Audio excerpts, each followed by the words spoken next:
Hello, and welcome to Does It Resonate With You, the thought provoking conversation show where your hosts, Angie of the ZXUH Method and John the Tarot Geek, figure out what resonates with them while encouraging you to find what resonates with you. Let's get started. Hello, and welcome to Does It Resonate With You. I'm so excited for today's show, John. This is going to be a good one. So we're going to talk today about the idea of being a metaphysician or creating a spiritual business, being a spiritual entrepreneur, whatever you want to call it, a reader, an energy worker, and all of those things. So the very first thing we want to do is a little bit of housekeeping, just to get that out of the way. So when we get into the really, sort of meat of the conversation, we don't have to worry about it.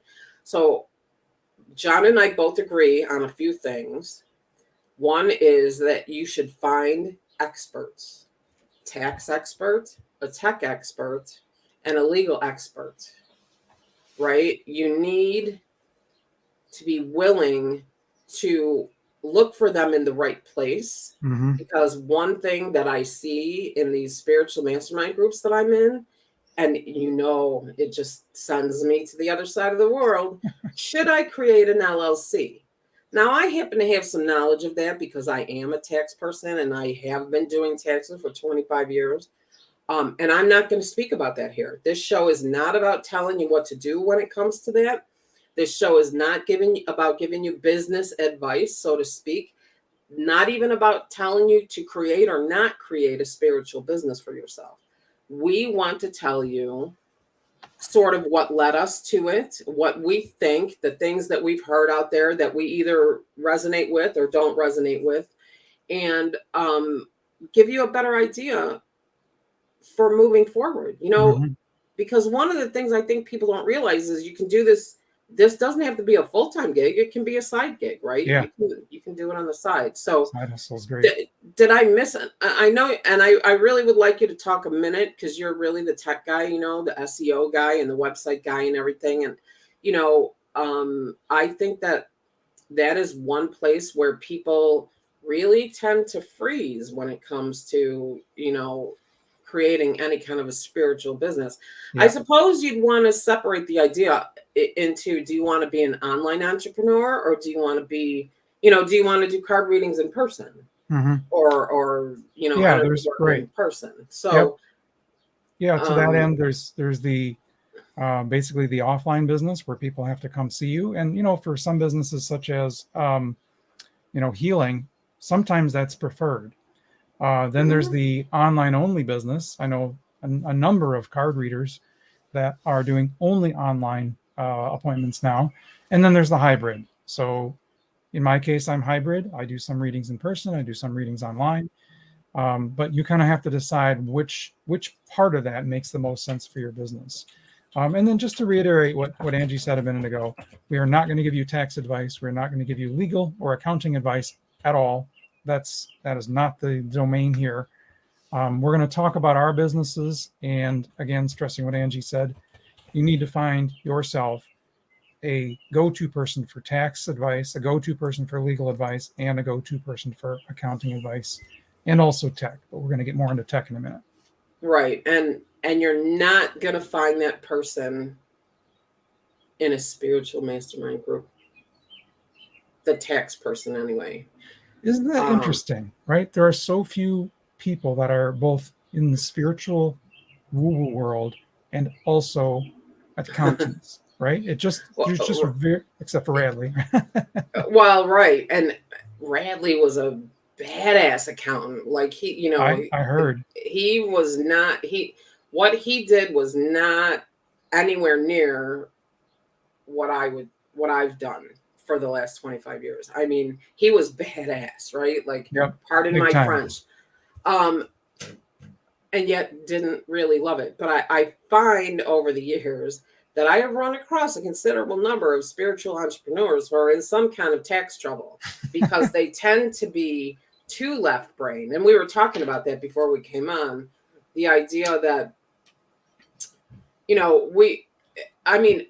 I am both left brain, right brain. You are both left brain, right brain. I lean a little more left brain. You lean a little more right brain. And let us remember, people, we are not talking about politics here, okay? So right. This is the creative kind of the creative element and the organized, logical, mathematical element. And well, I just don't have that organized thing. I just don't have it. Like, it's just not in me. Although I work organized. When I do a tax return, it's got to be organized. I put it in, like I do have to work like that. But I think that it's interesting, I think there's a lot of misconceptions out there, right? About how to create a business, how to do the business. So I don't really know. I mean, we have such a list of things we want to talk about here. I don't know where to begin, but maybe like, I think we had some misconceptions, right? There's a lot of misconceptions. I think that's a really good place to start. So do you have one that really gets under your skin? I do. Oh boy. Okay, so the biggest misconception that I have seen over and over and over again in business, and that is, if I'm really good at my craft, people will come flocking to me. Oh, right. Right. So let me tell you a quick example. I was in a course. So backing up a little bit, I really wanted to work with an expert marketing guru I wanted him to be my teacher, my mentor, and he didn't have space for it.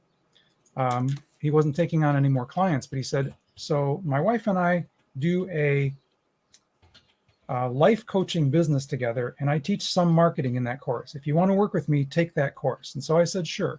The premise of his course was, I'm going to give you students, 50% of it is going to be teaching you how to be a life coach, and 50% of it is going to be teaching you how to do marketing, because life coaches do not know how to market themselves. And most of them, when they get out of their life coaching courses, fail because they don't know how to get clients. Yeah. So all that to say, no matter how good you are at your craft, in today's world, if you don't know how to get the word out there to bring in new clients, you will not succeed. Truth, right? That is. Okay, folks, it's allergy season around here. Just saying. We got the windows open. It's hot and blazes. Yeah, because I'm not ready for air conditioning quite yet. But, actually, that is a really good, that's a really good point. And one day I may finish it my own self. I think that if you are going into, if you're going into this kind of work, energy work, card reading, any kind of intuitive work, it's a really great idea to take a life coach course. I would agree with that. Right? It's because there are so many parallels. And so if you are lucky enough to get a life, there are a few, and I actually found one I really, really liked on Udemy. It's a husband and wife that teach on Udemy, which is not particularly expensive even. You can get a lot of really great information from that, and you can get some marketing information there. So the idea is dip your toe in it, because as well as I do, one of the big things people do for marketing is Facebook ads, right? Social media. And I'm here to tell you, if you don't know what you're doing, you might as well take that money, put it in a pile, and light it on fire. Light on fire, yep. Right? So you need to find an expert, take a course, ask around, ask the people that you know, and people that are, doing what you do, see what they're doing, see who they're following, ask them, where did they learn this? Because you can't, years ago, 5, 7, you could work on Facebook, and you could, if you knew how to read, you could figure it out. You really could. If you knew how to read, you could figure it out. But now it's just very not complicated. The case. And that goes for all, right? Google ads, Facebook ads, YouTube ads, Instagram, they're all complicated and different. And in my mind, better off taking some money and throwing it at somebody who knows what they're doing than just, Yep. Get some assistance. So maybe one of the other go-to persons you need to find is, is a marketing go-to person. Right. There's a lot you can do yourself, and maybe we can give a few. Let me give a little bit of, ideas of what you can do yourself. You can do social media yourself if you're posting and you're getting the word out there about your business. That's clearly most people can do some level of social media. Oh, no, absolutely. You can absolutely do that if you are consistent, if you are creative, if you are willing to put yourself out there, if you're willing to be vulnerable. Because and respond, by the way. Right, and respond. Because I will tell you that, and if you're willing to spell, but we already talked about that. We're already talked about that in last week's episode, so we're not going to go there. But I feel like the trend in social media is leaning toward people are engaging more with people they can recognize as real people. Right, keeping it real. Keeping it real, actually being willing to put yourself out there, being willing to go live, being willing to do those kind of things. And if you can start building up a base, of people, once you have that base built, then the ad stuff is a matter of taking whatever course you can find that is current at that moment, because the one thing you don't want to do is you don't want to go, let's say you decide you want to go to Udemy and look up social media advertising, right? Because that's what you can afford, and it's okay to learn it. I mean, there's a lot of ways to learn it, but let's say you just want to do that. What you don't want to do is you don't want to take a course that was created in 2019, because that is not going to help you now. Things change so quickly. Yes, you want to find the most current course available that you can take. And you know what? I'll be honest with you, YouTube, you can find out a lot on YouTube. Yeah. And you can do that for free.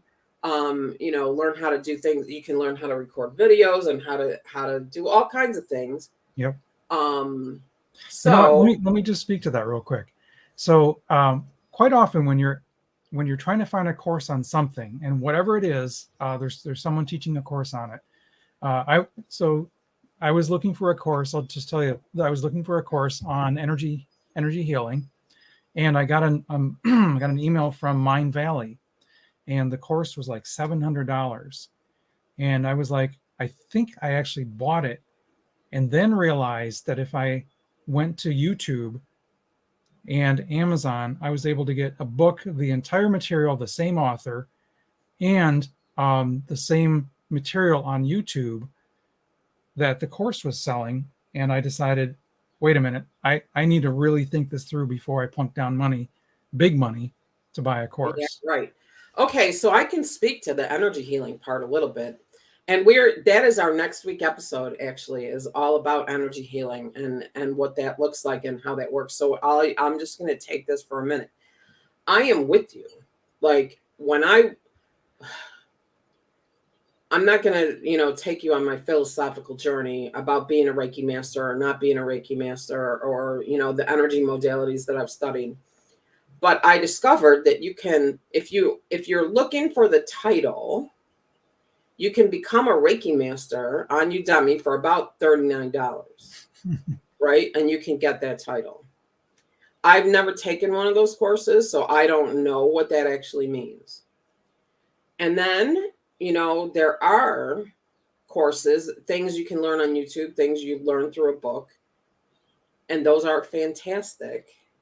But then it's a very different ballgame being in an actual class with an actual teacher who's going to create an actual energetic matrix for that class. Yeah. And do attunements for the students that are in the class, and then guide the students as they work together to connect to, receive, and interpret that energy. Mm-hmm. So I mean, I've given you, right, from what your example is, we've given you, all the way from free to thousands. Yep. There are some modalities that are really expensive. There's a couple that I can think of right off the top of my head that I wouldn't pay the money for because I don't like the organization. Mm-hmm. But there is so much. So I think the great plan is to look it up on YouTube, to look it up in a book, see if it even resonates, see if it even works for you. And then for a moment, sit back and say, okay, can I expand this? Do I want to learn more? Now let me seek out that teacher and start paying, right? Yes. Like, yep. There's nothing worse than paying, $500 for a class, and you sit down and you're like, why did I do this? Yep. And I think that goes for business as well. Like, let's say you're trying to figure out YouTube ads and you take a $500 YouTube ad course, and then you realize this is a terrible waste of my time. I don't want to do this. I should find someone else to help me do this. Yeah, right. And that, so I will mention my website. I like a WordPress website. One of the reasons is I can download that website and keep a copy of that website for myself. Mm-hmm. Right? No, it's not in the cloud. Nothing, I will always have it. I will, yep. You can back it up and keep it. Right. And I think that's a big deal. I agree. So the website I have came from a woman called Netta Telmore, No Hassle website. She enjoyed tech. She loved to create, and she totally, if you're looking for a great example of a single person who created a product, an online business to help other people, she is like the perfect example, because she took a $99 product. That's what a No Hassle website costs. And it's all you have to do is customize it. She took that product and she expanded on it and created so much more than that now, but it's all affordable and it's all accessible, mm-hmm. and they have top-notch tech support. So when you are looking at, if you're asking someone, what kind of tech do I want to create for this business? And I don't want to talk too much longer on the tech and that stuff, because I want to go into the why of it too. But when I want to know what you think about this. When you are looking into the tech of this business and you're asking people, I think one of the things you need to ask those people is, oh, I see you have a Squarespace website. I see you have a Wix website. What do you use? What is their tech support like? Mm-hmm. If you need help, how long does it take to get it? If you need help, can you actually speak to a real person? Because that's one thing. Every single tech issue is addressed by actual people at No Hassle, and that's always huge. Probably will be. And that is huge. And yep. Not only that, but if you are struggling, her rule is you only struggle with something for 15 minutes. And if you get past the 15 minutes, then you submit a ticket, and they will either do it for you, or they will make you a video to show you how to do it. And I really love the videos, right? Because I want to know how to do it. It's easier for me to do it now than it was in the beginning, because I got the hang of it, right? So, there's so many options. Don't take on anything that you have to pay big money for until you run through the options, because there's so much out there. And then, if you want, really, how much does it cost to have an actual website built, like from scratch? Have someone else do it? Yeah. So if you get someone with Fiverr? No template from scratch? Yeah, there is Fiverr, but scratch. Yeah, there's Fiverr. So on average, in the US, if you hire someone to build you a website, it's going to be starting at a couple $1,000s. See, and then how much is it going to cost to maintain that?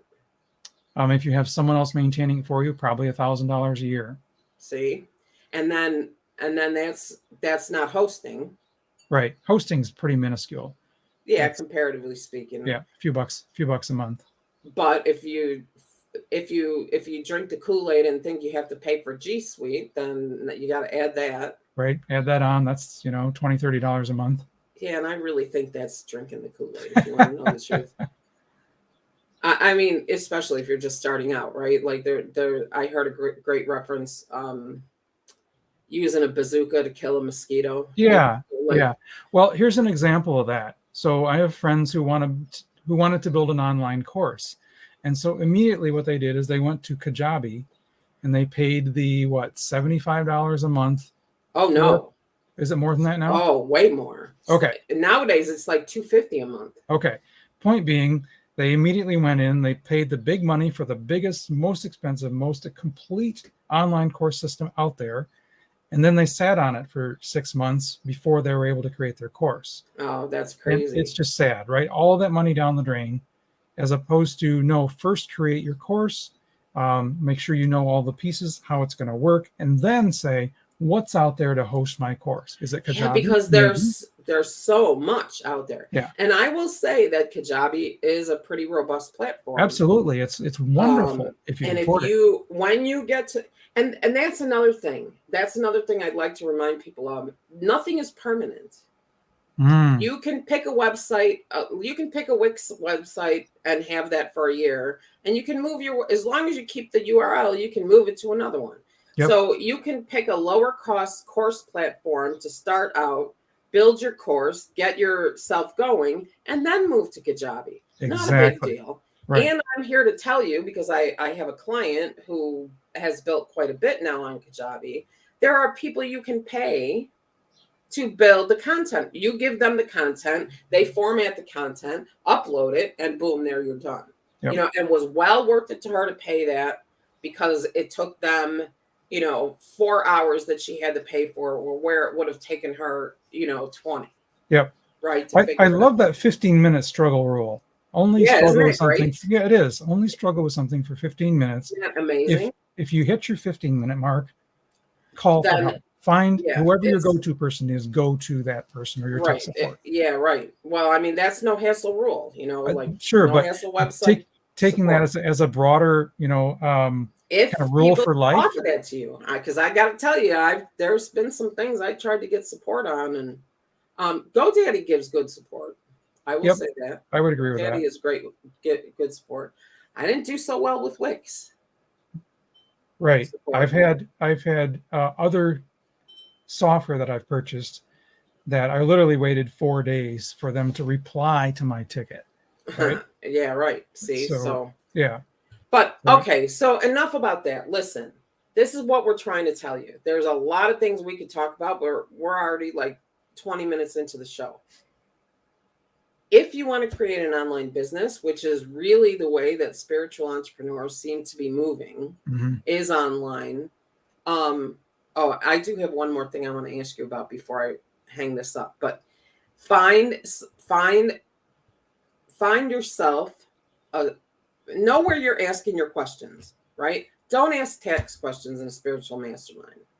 Ask your tech questions in a tech mastermind. Find a tech, like a spiritual group that leans toward the tech, right? Where you can ask those questions. Or ask, who are you using for tech? And get a couple of opinions. Get a couple of opinions, right? Like there's so much help out there. Now, where do you stand on the buy every URL under the sun that sparks your fancy? Yeah, don't get me started. So back when there was, when domains first came out, there was .com, .net, .org, and .edu, which you couldn't get, and .gov, which you couldn't get because you have to be either educational or government to get those. Right. So you had three choices: com, net, and org. And so what people would most often do is like, we'll just buy all three, right? It's $10 a piece, $30, big deal. Now there are a bazillion of top level domains. There's .club, there's .photo, there's love, .love. I mean, I think I saw .pop, like everything, like pretty much anything you can think of nowadays. Yep. Now, actually, okay, so this, I didn't think about that, but buy all three, .com, what is it? .net and .net and .org, right? Yep. Don't do that anymore. No, not anymore. But I think back in the day, like my website is angie'sthexuh.com. I've had a ton of other ones. I let them all go because I got tired of paying the money for them and not using them, right? Yep. Like I just don't understand the domain collectors. I don't get it. But I could see back in the day, those three, because people might type .net instead of .com, or, Right. vice versa, whatever. So that does make sense. But nowadays, I mean, and, like, I just feel like I see people, oh, well, I don't know if I should have this one or if I don't really find that separate URLs have much value. They don't have any SEO value, right? No, the SEO value now comes from what you do on the site. Right. And that would be whatever the main domain is. Correct. If you buy a second domain and you have it forwarded to the site, the second domain is not creating any SEO for you. Is that right? No, the only reason you would do that is maybe if you're running ads and you want the ads, you're getting real technical here. If you create an ad and you want the domain in the ad to match what the ad is saying, and then that redirects to your actual website, there's some value there. But it's a very, very tiny use case. Very tiny. Very tiny. Especially because now everybody's using the shorteners, where you can, like Bitly, where you can find out how many clicks. Okay. So as you can see, tax, tech, legal, financial, it's a big nut to crack. This is not meant to do that, and we've already taken up almost half the show for it. So that's enough about that, because I really want to get into the part about what made you decide you wanted to do card readings. And, not what makes you think you can do card readings, for crying out loud, but what made you decide that you wanted to give it a go, to try and get paid to do card readings. And and maybe one more thing about websites. If you build it, they won't come, will they? not anymore. Right? That's where the marketing and the SEO comes in to get that site found. Maybe one day we can have a further conversation about that. Let's get people into the idea that this work is available to them, and it doesn't have to be their full-time gig. Right. It can be a part-time, a side gig. They can do card readings online. They can do card readings in person. They can host, card reading parties. So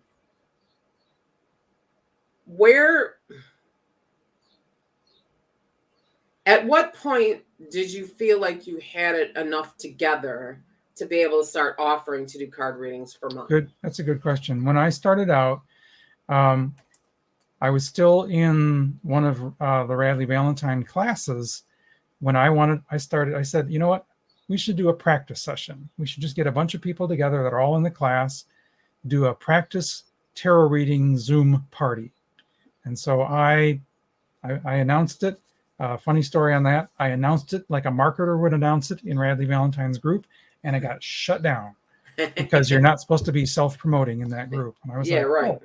So I posted exactly the same information, but this time I said, hey, I'm looking to get a bunch of people together to practice tarot reading. Anyone interested? And that was fine. It was the same. It was I remember event. That. I do remember it was the same event. I remember it. It's just that how I talked about it. If you talk about it like a marketer, you're going to get shut down. If you talk about it like, hey, we're trying to get a bunch of people together to practice, it's just fine. Long story short, that for me started a almost monthly event where a bunch of us tarot readers get together to do round robin readings.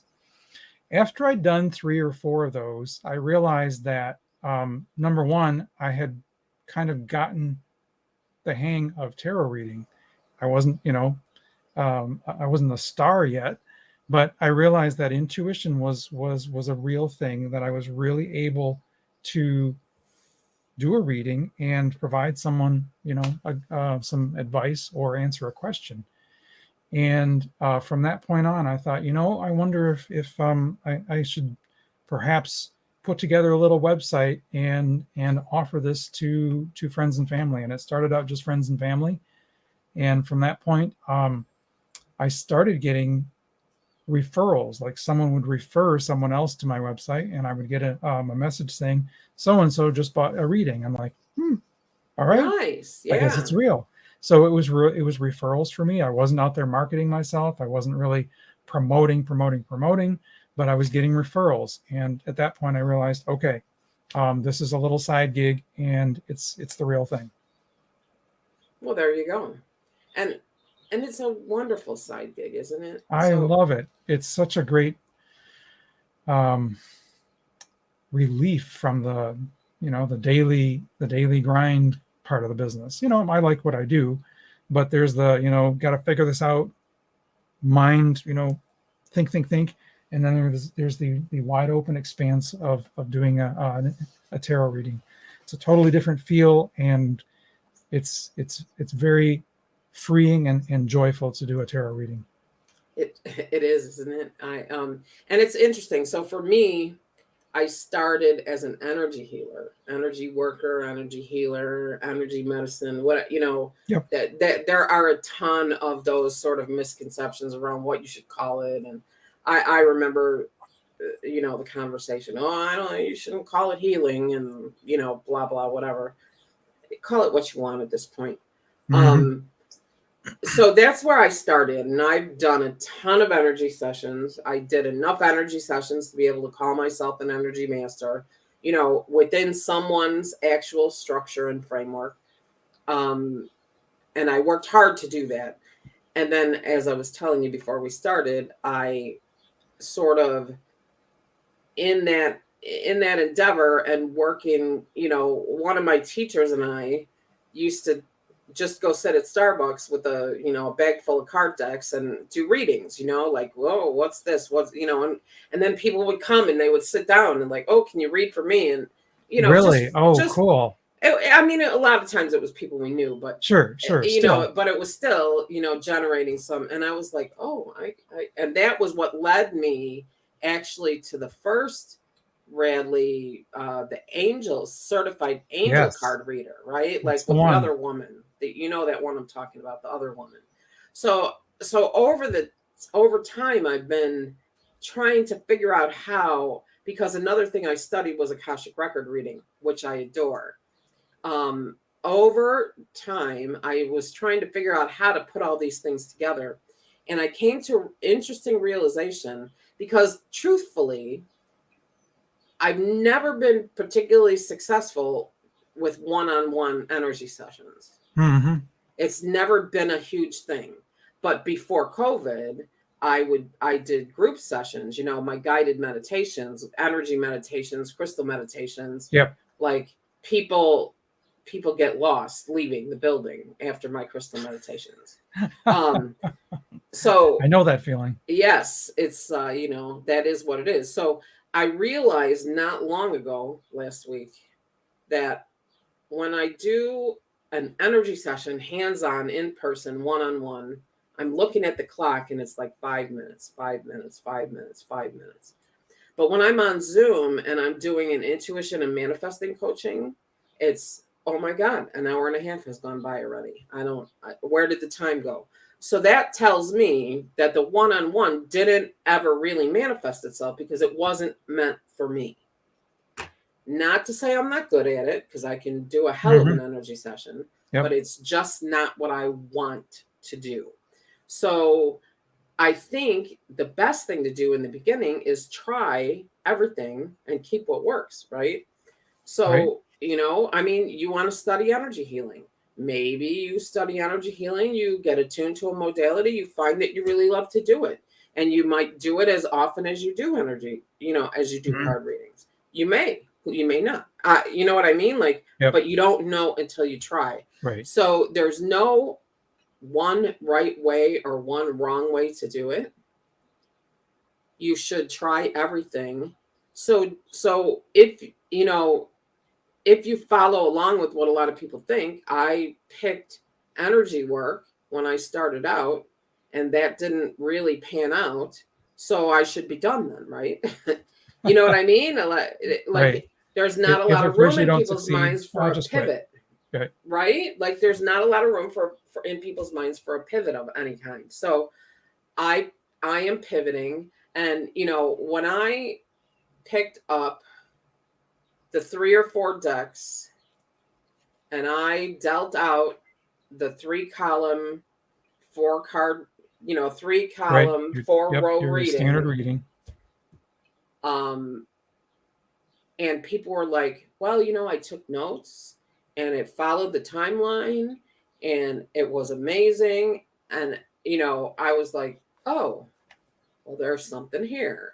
Mm-hmm. So, and I love it. This is fun. This is Yeah. fun for me, right? I Yep. enjoy this. I have all these bits and pieces of things floating around in my mind, of how to help people and exercises to give them. So that's what I chose. Now,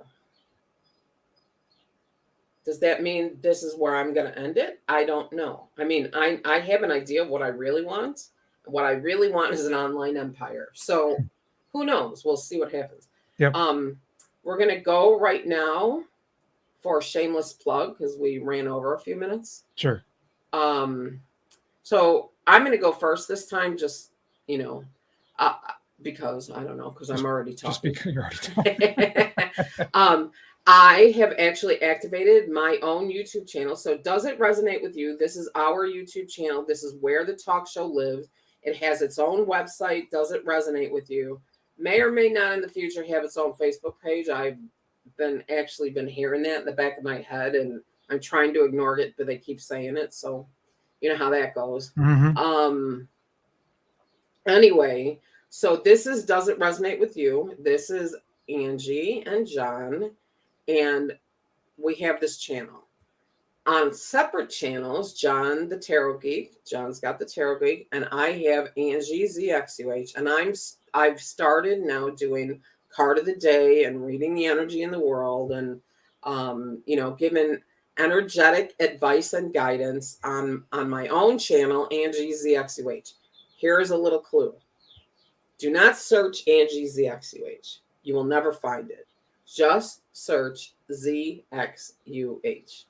Then you'll find it, no problem. Isn't that ridiculous? That is ridiculous. Right. Anyway. Thank you, YouTube algorithm, right? Right. Yeah, right. It's like screwy. So pop over. Well, if you're watching us on YouTube, just pop over to the other channel, hit that subscribe button so you can get the daily guidance. And I'm telling you, already in only 4 days of readings, I think, I am noticing trends in the energy. Not only am I noticing trends in the energy, I'm doing the reading, and then I'm going and watching readings that other readers are doing, and they're all noticing the same energetic patterns that I am. That's cool. So I think that's pretty cool. That is cool. That's things are heading open and broader and open and broader. And it, a couple of days ago, it was, this is an ending. There's an ending here.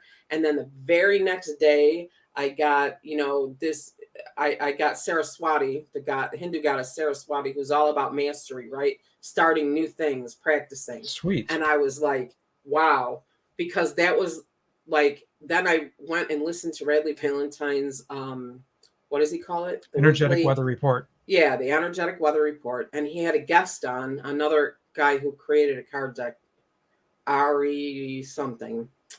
Shame I don't remember his name. Radley, I was a little blinded. But literally, like, identical. It is time to start something new. It's time to let go of the old. So it is all over out there. It is time for you to shed what's, gone and step on the train moving. The train is always Matthew's reference. But anyway, so there is that. So Angie ZXUH, my YouTube channel, daily guidance. And over there, you'll find little energy sessions and things like that. And then other ways to connect with me, for one-on-one and group things and what have you. So there you go. My shameless plug is done. So what are you up to? I think you're getting really close on your book, I think. I am. You reached out to me for, one last little bit of information. So yep. We are scheduled to send it to the publisher on Friday of this week, which is the day this show comes out. Oh, wow. Amazing. Yes. So listen, everybody that's listening, Friday. So this is when the show comes out. Send some good thoughts behind John's book and propel that thing forward through the editing process. And let's get that out and rolling and into the pages or into the e-reader. Or we're looking at a published date of the end of June. Nice. So June 20-ish, I believe, is what we're looking at. Nice. So actually, I think that'd be a great episode for a show too, while we're in the middle of a okay, shameless all plug. right.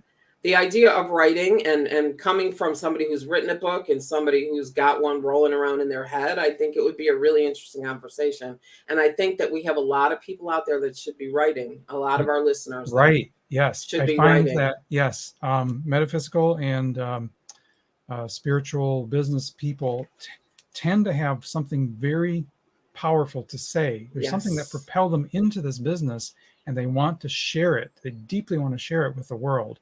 Right. That's your book. So I Yeah. completely agree with that, Angie. And you know what mine's called? I Was a Sponge for Negative Energy.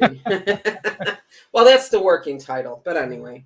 That actually has a Okay. pretty good. That would have a pretty good vibe for a real title. I think so, right? Yep. So you can find more on woowoobook.com. Yep. And can they still sign up for Yes, you can sign up for for a free chapter. You can sign up for a free chapter there. You'll also get lots of resources. One thing I want to do is, because my book is both kind of teaching about woo woo as well as the stories and lots of good information out there.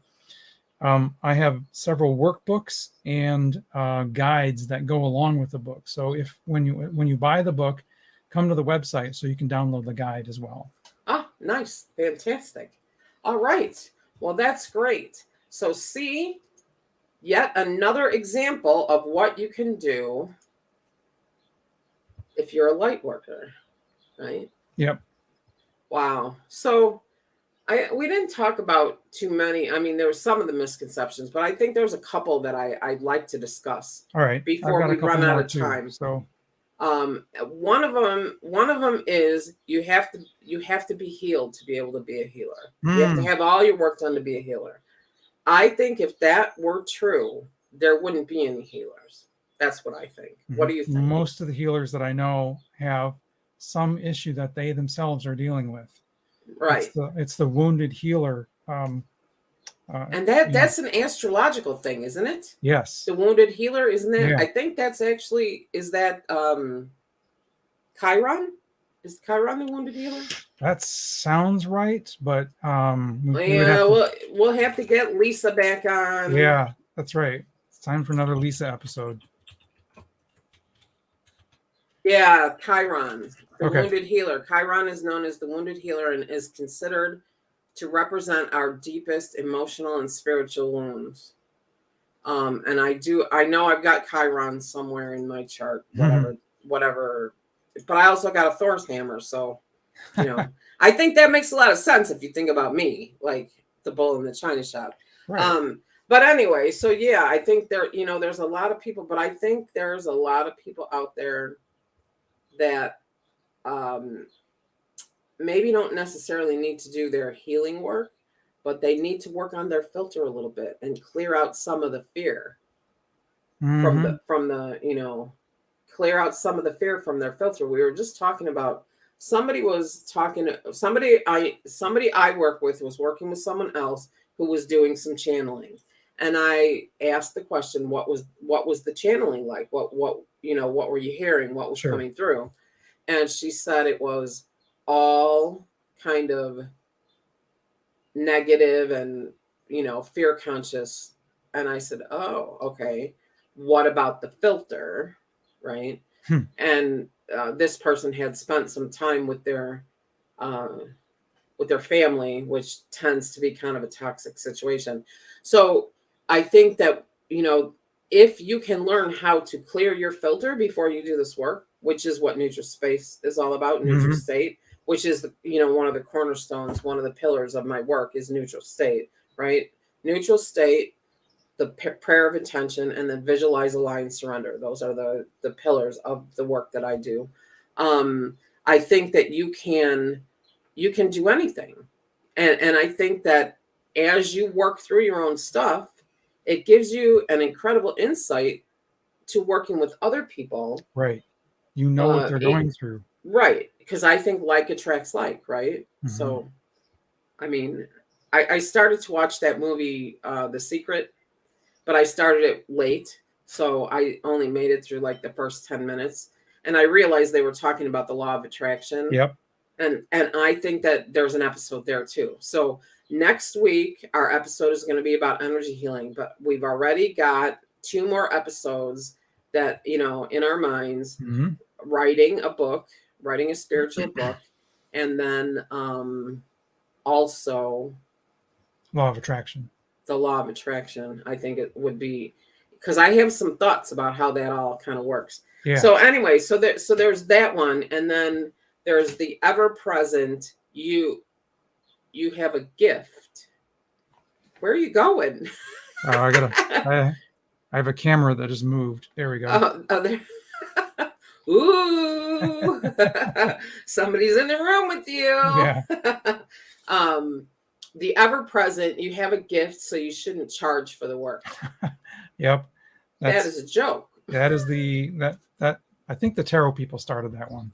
I think you're probably right. Although I'll tell you, it's all over the energy healing world too. Yeah. I just so back the where that started was people that had the ability to do readings were trying to be gatekeepers. They didn't want to have all this information available to everyone, and maybe good or bad. The point was that they wanted to give it to those who they knew would respect the skill and respect the energy of it. And so the idea was that they would take someone under their wing and teach that person. And there wouldn't be an exchange of money. It was an element of respect and kind of a mentorship relationship. We're in a different world now. So back to Reiki real quick. I believe when Reiki started, is it's Mitsui? Usui. Mikhail Usui. Yes. In order to what's the word when you're given the Reiki energy? Attunement. Attunement. Yes. Thank you. To be Reiki 3 attuned was, I think, like $10,000. It was, and I'll tell you, I actually know somebody that paid that much money. Wow. She was attuned by Takata, Mrs. Takata, who was under Usui. Okay. By Mrs. Takata's granddaughter. Okay. So what's interesting about that, just a little aside, because it's really more about energy work. So her lineage is 4 away from Usui, right? Usui, Takata's granddaughter, and then her. Mm-hmm. My lineage is 5 away from Usui because I was attuned as a Reiki master by this person. Oh, interesting. Yeah. So in the Reiki world, lineage is a conversation, right? Yeah. What is your lineage? I don't think it means as much as it once did, but and I'm going to leave it at that because I want to go back to, because I'm watching the time ticking down and I want to make sure we get to tarot time too. I want to go back to if we talk about that in the tarot world, how much do you think, if anything, the idea that you shouldn't charge for that kind of a gift was a response to the charlatans in the world? I mean, if you think about, interesting thought. There's a lot of scammers out there scamming a lot of things. Right. But, the easiest kind of things to create scams around are things that you can't see, that you can't quantify, metaphysical. Right? Yep. So that, right. It's like, right. Although, and then you have the people, I watched an episode of this show called The Con, and it was with Whoopi Goldberg was the narrator. Which in this case, psychic, I thought it was appropriate, because Oda Mae Brown from Ghost, right? But from Ghost, yep. She was talking about this woman, and she would do a reading, and she'd be like, John, I really sense a negative energy presence fully surrounding you, and you come in, you say, boy, I'm really struggling in my life. Mm-hmm. I lost my job. I might lose my family. I blah, blah, blah, blah, blah. Right? So you've told me this. And I say, well, as I sit with you and sit in your energy, I can really sense a very, very negative pull, a negative entity surrounding you and filling your aura in a way that is going to keep you from being successful for the rest of your life. Here's However, the kicker. For $3,500, I can give you this poultice or whatever that will get rid of it for you. Right. Or a candle. Right. And so the interesting thing about that is that I would say to some degree that shenanigans was successful. Because unfortunately it works. Right. Well, because the people believe that it's going to work. Yeah. Right. It's not about the 3,500, but so I just wonder, you shouldn't charge for it.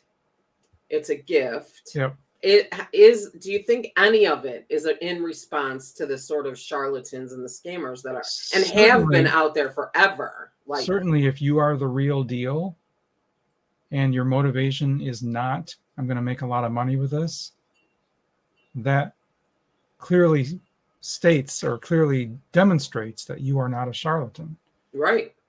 So I can see the logic of that. It's a very interesting. That sounds like a dissertation ready to be written. I know, right? Like, it is kind of a fascinating way to think very about fascinating topic.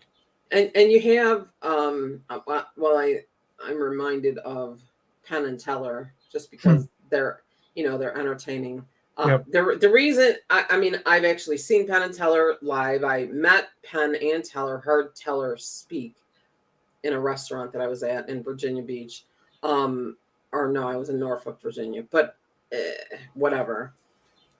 I heard they are very like anti-magic, right? Mm-hmm. Like they do magic, but they're anti-magic. Like they do it, but here I'm going to show you how it works, right? Like they're like that. That's how they built their whole premise. Like the furthest away from charlatans. At all. And the reason I know anything about the show is because I actually happen to know somebody. I actually know a magician that went on there and fooled them. Their show Fool Us. Like I know this guy, David. He fooled them.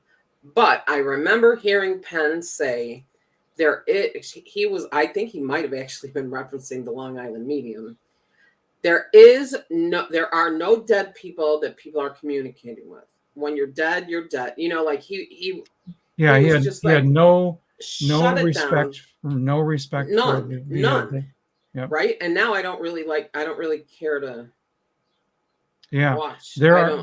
Maybe we should do a show on skeptics. Yeah, right. There's a whole world of skeptics out there, and they're in their own echo chamber. They really are, aren't they? Wow. So and here we go once again, the end of the show. Right. Well, quickly back to your question about charging money. There's that even energy exchange that we believe in. Right? Oh, right. As a matter of fact, I forgot fee, right? Mm-hmm. FEE, fair energy exchange. Love it. I hadn't heard that before. So, so if you're giving something and you receive something, you're keeping the energy flowing. And if one of those gets stopped, then you have a break in the energy. I agree. And if money is energy, everything is energy. Money is energy. You go to the store, you buy something, you give them money, you come home with groceries. That's an energetic exchange, right? So why would getting a card reading be any different, or an energy session? I think, but I think that goes along that sort of fear, that sort of fear vibe goes along with, oh, you should never buy yourself a tarot deck. Well, geez, I'd be like, right. I don't know where I'd be right now if that were the rule, because I have a couple too many. Probably, I'm guessing you do. 23, I think. Yeah. And I think, don't you have a monthly subscription on top I do. of it? I do. Yes, I do. How did you know? Oh, I think we talked about it once. Yeah. Can I bring up one more quick thing before we go to tarot time? Absolutely, of course. And that is the one of the things I hear small business owners in the energy field say is, oh, I can't do it now because someone else is already doing it. Oh, right. There's too much competition. And let me say to that, two things. Number one, it's a rising tide. We are all being lifted up. So there are more and more and more people interested in what you are doing energetically, whether it's tarot reading, psychic reading, energy healing. There are more and more people interested all the time. It is blossoming at this point in history. So that's number one. Number two, what you do is going to be a little bit different than everybody else. You are going to have clients that resonate with you and not with someone else. So put yourself out there and know that the right people are going to be brought to you. You know, and I would like to add to that. So I guess if we go over a few minutes, we're going to go over a few minutes. That's the way it works. I am in the group, you know, the Mooniverse with Mooney. I'm studying, you know, launching a spiritual business with Mooney and Radley Valentine. An amazing class, by the way, but that's not what I'm talking about.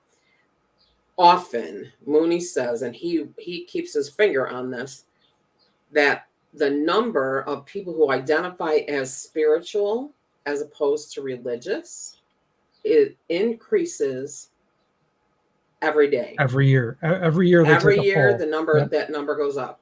So there's that. Now I'm gonna pull out the tax guy again for just a moment when it comes to the idea of competition versus collaboration versus you know, just there being enough, right? Yep.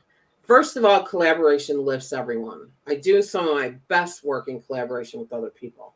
So never feel like, although I will say that there's some metaphysical shops out there with some real competitive consciousness out there. They have some people with that vibe. Yes. But now, when I had my franchise, I worked for the corporation. And one of the things I did was site selection.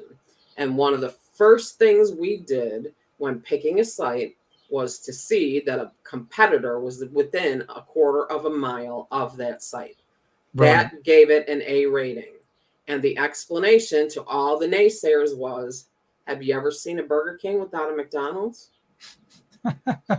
I mean, seriously, right? They're always, not as much anymore because, you know, things are very, you know, what is it? Space is limited, right? Like you don't have the open wide availability like you once did. Yep. But as a rule, if you found a McDonald's, you would find a Burger King. Did one of them go out of business? No. There was enough business for both of them. Yep. There is enough for all of us. There's enough for me. There's enough for you. In fact, here's another thing I firmly believe, and maybe this applies mostly to energy work, but I think it could apply to card reading as well. I think that when you work with an energy worker, very much like when you work with any kind of a therapist, you hit a point where that's all they can do for you. Not that their ability has diminished, but your vibration has shifted enough that now you need to go find another person who can help take you to the next few steps. Yeah. You know what I mean? So yes. So don't let anybody make you think that you shouldn't do it because they're already doing it. Don't get your heart broken by a metaphysical shop. Check out the vibe. But also don't assume that if you build it, they will come, right? Isn't that one of the things you said? Yep. So that is exactly true. All right. Well, we're going to go over, but that's okay because now it is tarot time. Hooray. All right. So I'm excited. I am too. The card I drew today is one of my favorites. It is the 9 of Cups. So the 9 of Cups is the receiving your heart's desire, and it's about gratitude and abundance. So you can imagine why this is a favorite card. This is known as the Wishes Come True card. And it's all about prosperity, harmony, and gratitude. So the way those three things tie together is when you are grateful for what you have, the universe gives you more to be grateful for. And so you're given abundance because you are in harmony with that energy. or in flow with the law of attraction, right? Yes, So absolutely. before you move on, cups is what? What is the The suit? cups is the emotion card, and the nines are like the near completeness. There's also the 10 of cups, which is a very similar card. But the nines are like kind of the pinnacle. So they're where that suit is kind of headed. Oh, there you go. Okay. Yeah, yeah. So Excellent. it's like the big hurrah card, numerically speaking, and then the cups is the energy. So if you can imagine, or sorry, the cups is emotion. So if you can imagine the big hurrah of emotion, that gives you some indication that this is the heart's desire card or the card of abundance. So, So um, I just want to put this out there because I think there might be a lot of people that have thought this, and I don't actually think it, but I know that a lot of people, and I don't know, maybe I did at one time. People are a little nervous or scared about tarot, like mhm, it's all well because again in the TV, what comes off the death the card, death card, right? which of course we know doesn't Death mean means death, but change. but I find that every card so far, and I know that we're only doing one card a week. We will maybe try to sort it out so we can do a couple just to get through it a little quicker. Um, there's not any really inherently negative messages in the tarot. Is that I would say there's a or couple many? that are a little harder to deal with. So Ten of Swords is pretty harsh. If you And look we at did the, that one already, I right? believe so. Yep. And that's the heads up card, isn't it? Um, no, Or no, that's the tower is the the heads up Tower is card. like big changes are coming. Ten of Cards is like, sorry, Ten of Cards. Ten of Swords is like the uh, sadness and the very end of something bad, the Oh, very end of a difficult period of time. okay. So So really, that means things are coming to an end. So I think that's a yes, great card. yes, Actually, I think I might have drawn the Ten of Swords the other day. okay, So anyway, it's all about your perception, yes, exactly, and it's all about so this goes back to that idea of the filter. If you right. clean What does out your your filter do? filter before you do a reading, that's why neutral state is so important. Get rid of assumption, judgment, self-doubt, and fear. Fear is a big deal. Get rid of the fear. Wash Yeah, that fear away. yep, Because I mean, if you run clear water through a dirty hose, it's going to come out dirty, like it just is, right? mm-hmm. So if we get the Nine of Cups with the Tower card, I just drew that out of the air, All putting right. you on the spot. Yes. Okay. So, assuming that what position they're in, again, because with readings, the position of the card is important. It may be if you're using a spread, but if you're just drawing cards for yourself, it may Card of the not. day, if you drew two cards, let's say you Yeah. do two cards of the day, what that's going to tell you is that there's a change that's coming that you might not like, but you're heading towards abundance and gratitude. Well, So, there you go. yep, those two cards together are going to tell you, yeah, you're not going to you might not be thrilled about how things change, but it's for your own good. Well, and not to count, but um, who likes change? Yeah. Lots Yep. of people don't like change, but then Yep. when they get used to it, they're like, "Oh, Like, oh wow, I can this see is why this was a good." good thing. Yeah. Yeah. Yep. So, Let me read the mantra real quick of this card. So I'll hold it up one more time. Again, it's the Nine of Cups, and the mantra that I use from Chris Ann's deck says, "I open my grateful heart to the gifts that are coming my way." there you go. I Yep. mean, that It's a says it all, wonderful doesn't card. I it? love getting that card in a reading. It's gratitude and abundance. Brilliant. That's amazing. All right. Well, that's it for today. Yep. Unbelievable. Another show in the can, so to speak. So to speak. Yeah.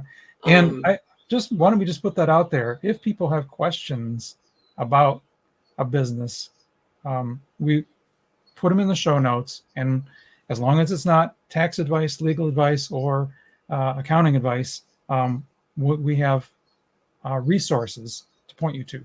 Yes, absolutely. Absolutely. That's a great plan, really. So put that, drop that in the comments, and let us know what you think or what you want to know. I hope we covered, at least something for you. Yeah, I think so. I think so too. So the sun is actually starting to hit like directly in the window that's on the other side, and it's starting to. Anyway, all right. Well, that's another episode of Does It Resonate with You?